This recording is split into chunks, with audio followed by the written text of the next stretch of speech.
Good evening and welcome to Chicago Tonight. I'm Paris Schutz. Brandis Friedman is on assignment. On the show tonight, gubernatorial hopeful Richard Irvin's ex-wife hired by a company that got millions in incentives from the city of Aurora. We have the details. Ensuring that we are holding predatory adults responsible for the behavior that they encourage young people to get engaged in. Democrats take aim at carjacking in Springfield. That and more with our Spotlight Politics crew. And the lessons of Benjamin Franklin's life for young people learning science and technology. But first, some of today's top stories. 15th Ward Alderman Raymond Lopez says he's running for mayor. Lopez is a vocal critic of Mayor Lori Lightfoot, and he is the first candidate to formally announce a mayoral bid. Lightfoot herself has not revealed whether she'll run for re-election next year. And we're going to have much more on the race for mayor coming up in Spotlight Politics. Springfield lawmakers and Cook County Sheriff Tom Dart are pushing automakers to do their part in preventing carjackings. We unfortunately lead the country in this. And I can tell you the people who are doing it run the gamut, from people who are juveniles doing it to people who are really sophisticated and have different plans for the cars. All I can tell you is that the increases are still going on. The violence that's going on is going on as well. And we can't wait. Sheriff Dart and a group of Democratic state lawmakers proposed legislation today that would require automakers to provide a 24/7 1-800 hotline for law enforcement investigating carjackings. Dart said that Cook County, especially Chicago, is in crisis, with more than 2,000 carjackings reported in the county last year alone. A large mixed-use shopping mall on the Mag Mile is losing its owner. Brookfield Properties says it will sell Water Tower Place to its New York-based lender, MetLife. The action comes a year after the mall lost retail giant Macy's and indicates Brookfield Properties values Water Tower Plaza less than the $300 million in debt owed on the property. And up next, new details from our WTTW News investigation into Aurora Mayor and gubernatorial candidate Richard Irvin, his ex-wife, and questionable incentives. So please stay with us. Chicago Tonight is made possible in part by Alexandra and John Nichols, the Jim and Kay Mabey family, the Polk Brothers Foundation, and the support of these donors.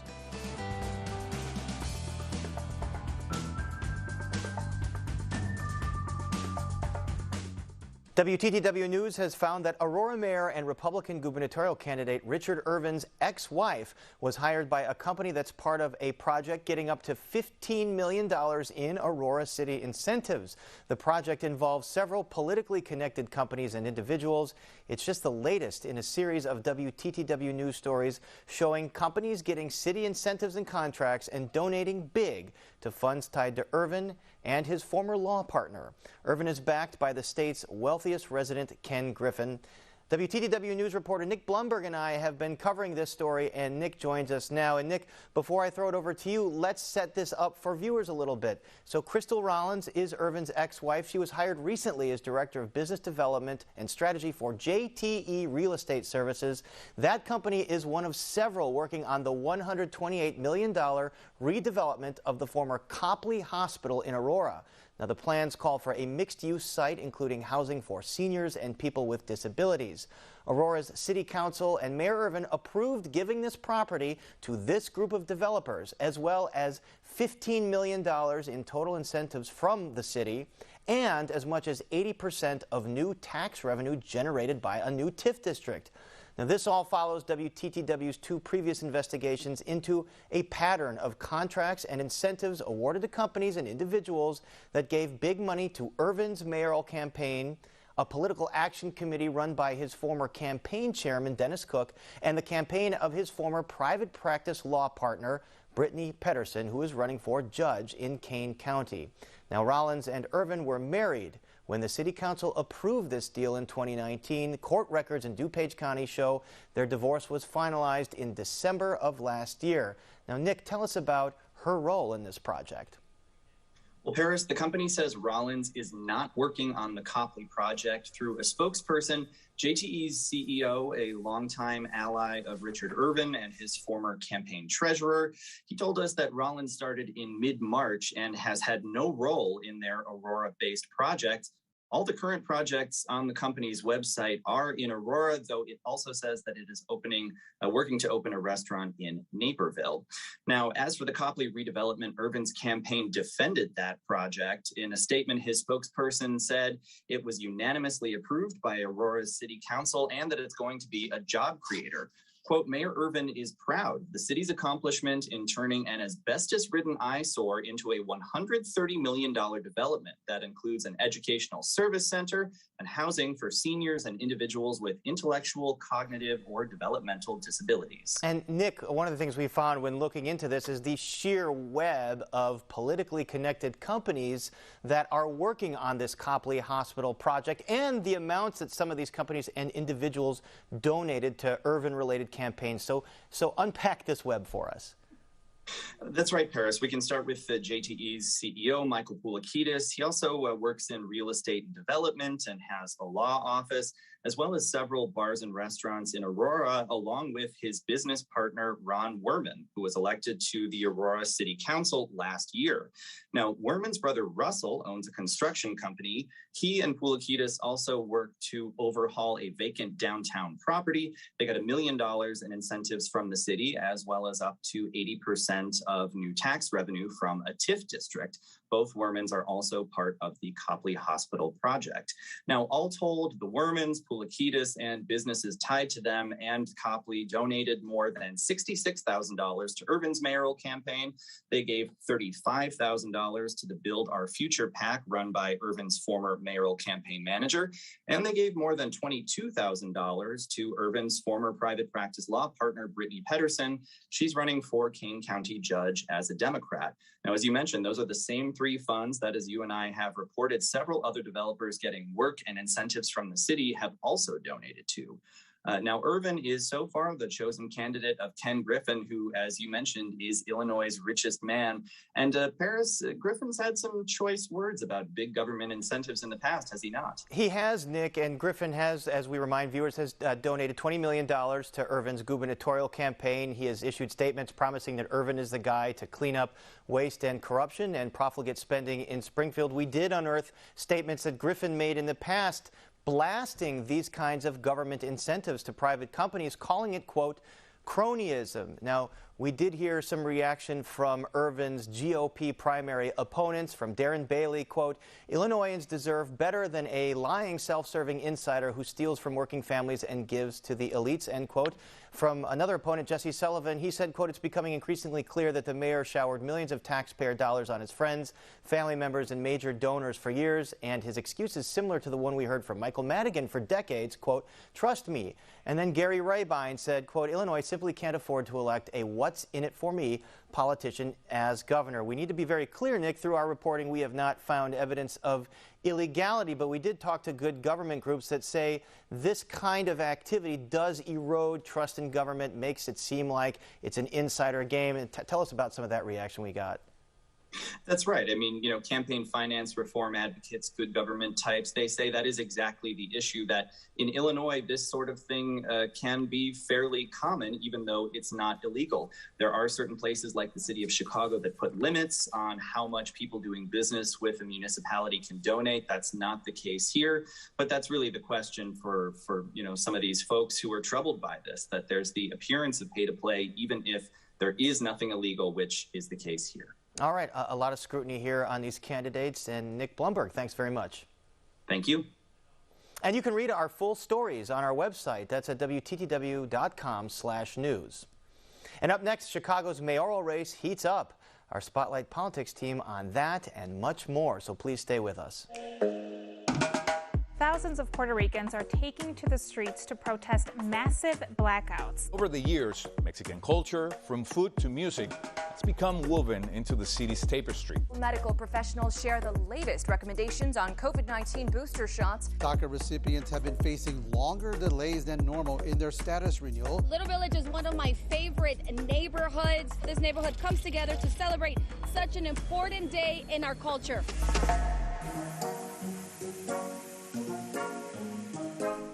Mayor Lightfoot's gas and CTA card giveaway faces defeat. A city council member is the first to announce a bid for mayor, and legislators talk budget, crime, and dozens of other bills as session nears an end in Springfield. All of that and more in tonight's Spotlight Politics. And joining us now are Heather Sharon and Amanda Vinicky. Great to see you both as always. Heather, let's start with a defeat here for this $12.5 million gas relief proposal of the mayor's and city council. What happened?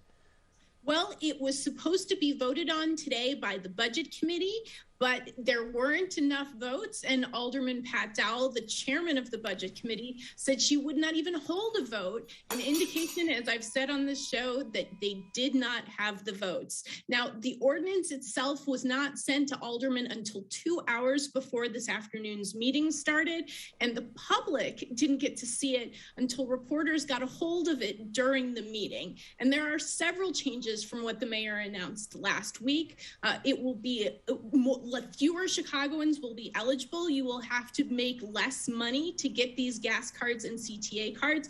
And the program will be funded not by federal COVID relief dollars, but by money left over in the Department of Aging's budgets. So there is still a lot of questions about this program. Now, the mayor has 3 more weeks to get it through committee before the city council is scheduled to meet on April 27th. So this isn't the last we've heard of it, but it is an indication the mayor is once again facing problems getting her proposals through the Chicago City Council. All right, well, we'll see if that proposal has any gas left in the tank. And Heather, I'm sorry about that.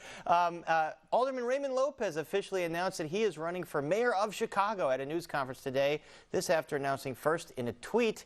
Heather, what do you make of this potential candidate or official candidate now?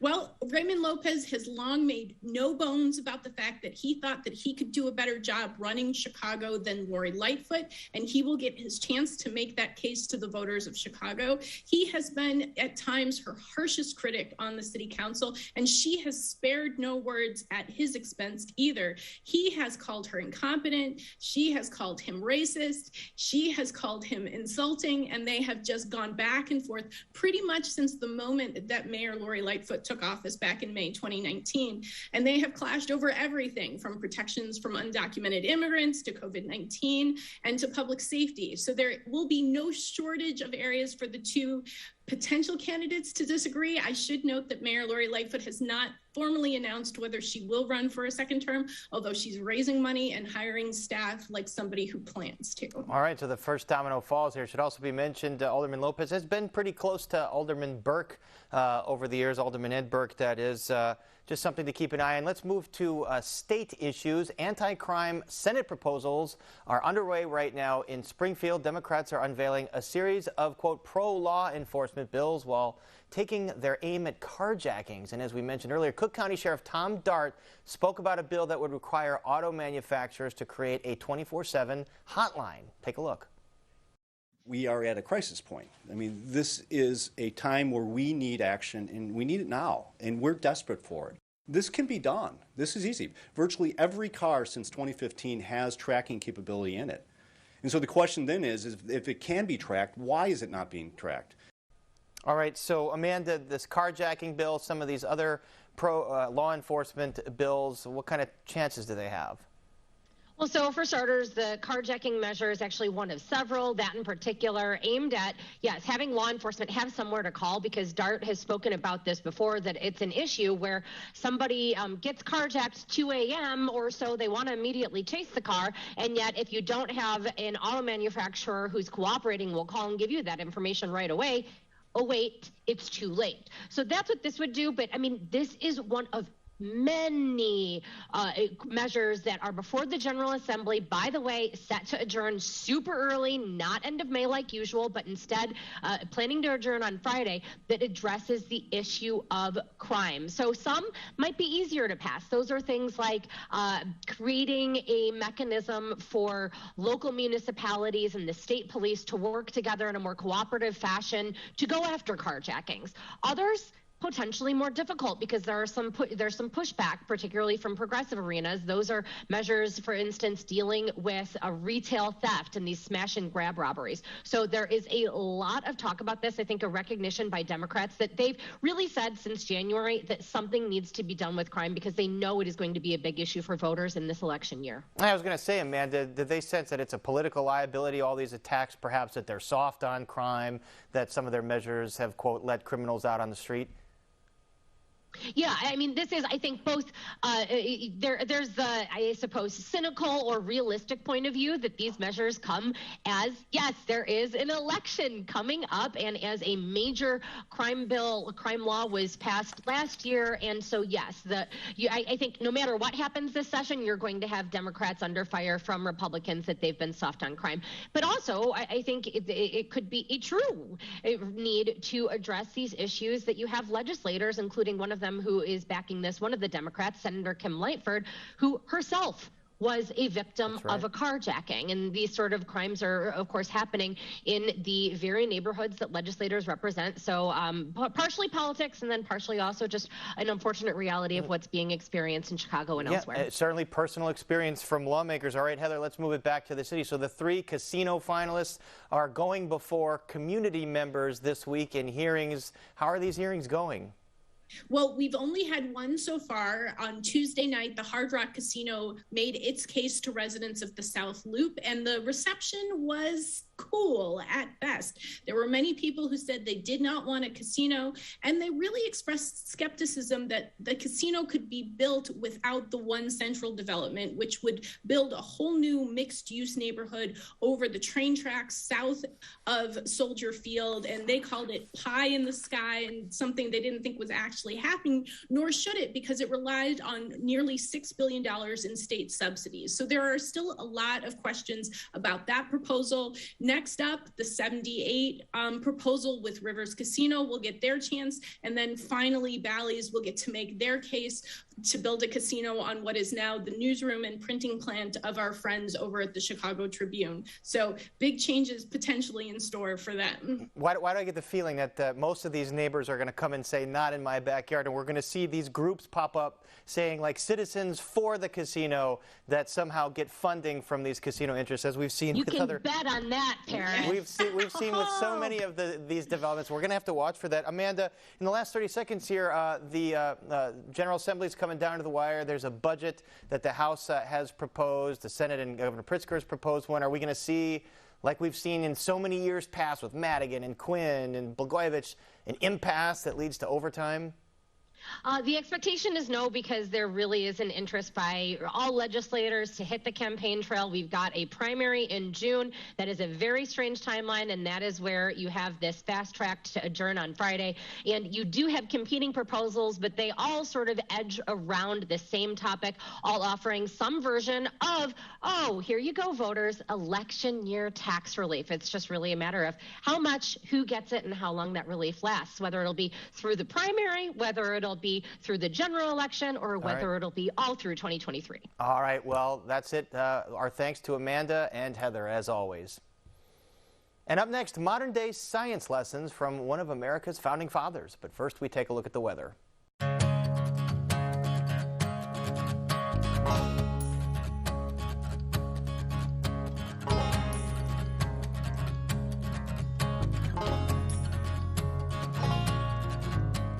The new Ken Burns documentary, Benjamin Franklin, looks at the life of one of the founders of the United States. Of course, Benjamin Franklin's scientific achievements are a big part of the story, but how do they resonate with today's students of science? Joining us now is Jason Coleman, Executive Director of a Chicago STEM program called Project Sincere. Jason, thanks for joining us. First, tell us a little bit about Project Sincere and the kind of work that you do. Yeah, thanks for having me, Paris. So Project Sincere is an engineering educational nonprofit here in Chicago that we started roughly 13 years ago to really get kids more engaged and excited about careers in engineering. You know, oftentimes it's the first program that provides students with hands-on engagement opportunities, not only experience what engineering is all about, but really teach them about all the career possibilities that exist within the engineering fields as well.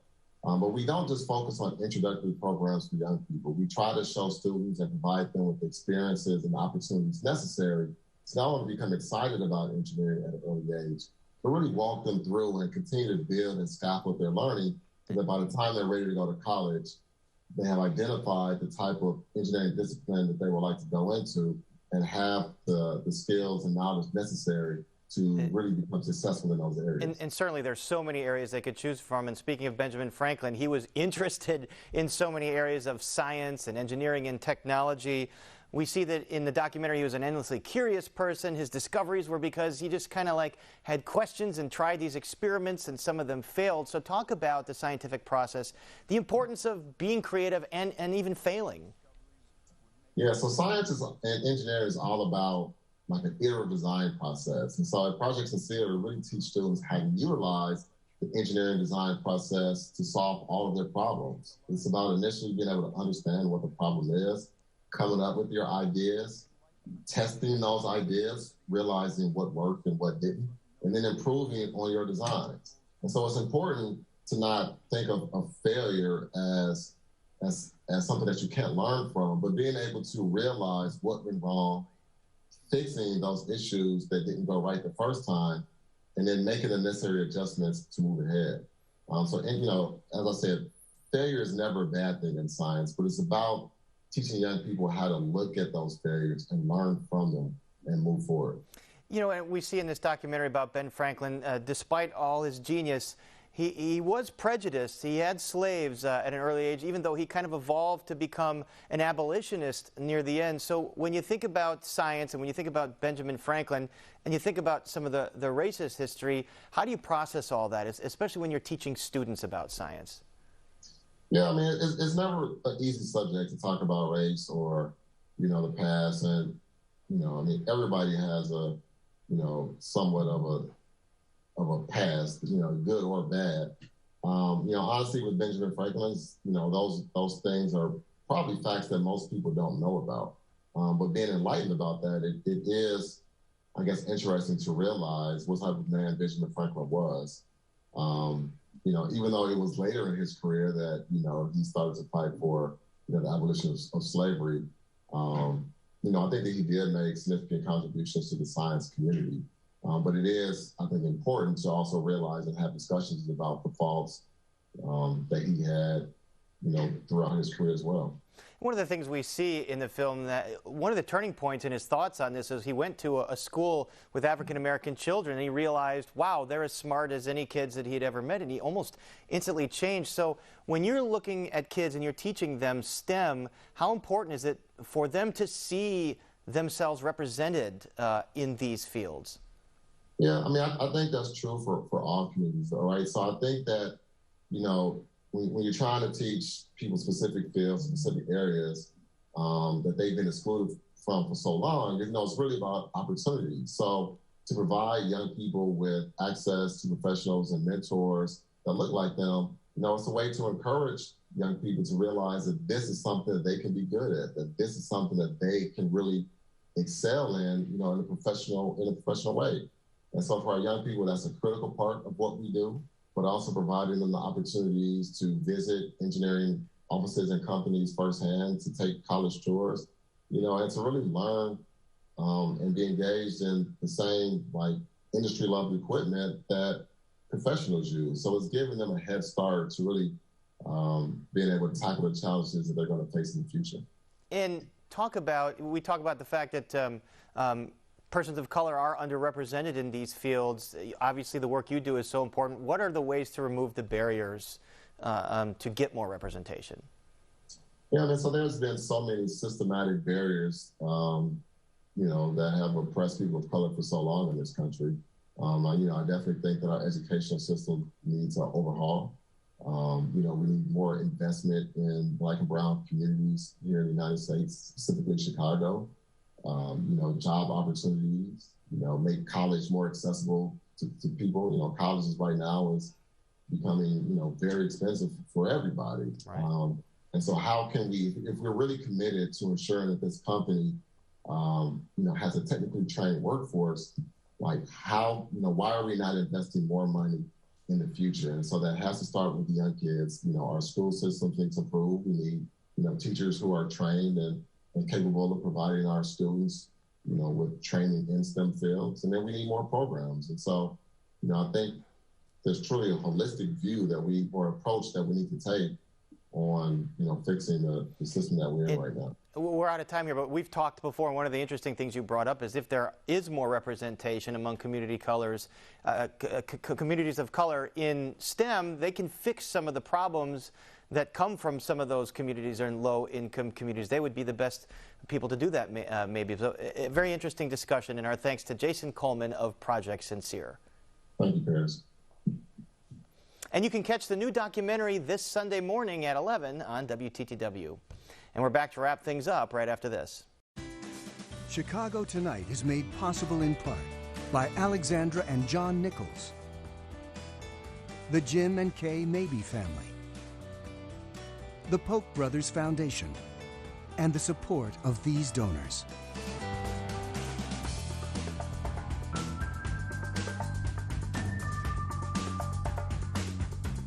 And that's our show for this Wednesday night. Don't forget to stay connected with us by signing up for our daily briefing, and you can get Chicago Tonight streamed on Facebook, YouTube, and our website, WTTW.com/news. You can also get the show via podcast and the PBS video app. And please join us tomorrow night live at 7. And we leave you tonight with a look at artist Ben Miller's painting of the Chicago River using none other than a fishing rod and reel. You can learn more about his painting method on our website. And now for all of us here at Chicago Tonight, I'm Paris Schutz. Thank you so much for watching. Stay healthy and safe, and have a great evening.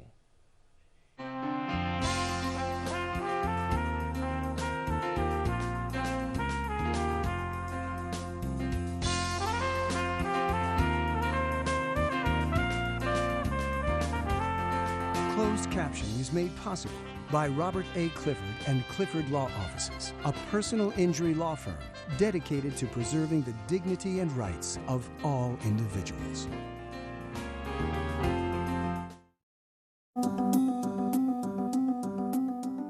Wednesday night on PBS, starting with a new episode of Nature. He was on the cusp of supremacy, a formidable contender to the throne. Followed by a new episode of Nova. There may be an avenue of slowing down this disease or, in fact, preventing it entirely. And the finale of Expedition with Steve Backshall, Unpacked. All of that sweat, all that pain to get here and see this, that's what it's all about. Nature, Nova, and Expedition with Steve Backshall, Unpacked. A matinee at Chicago's most extravagant theater ended in the deadliest building fire in American history. People described it as like something out of hell. It was just unbelievable. And then, Monday, April 13th, 1992 will long be remembered by Chicagoans as the day of the Great Loop Underground Flood. This is a very serious problem. Don't make it funny. Downtown Disasters on Chicago Stories, Friday at 8.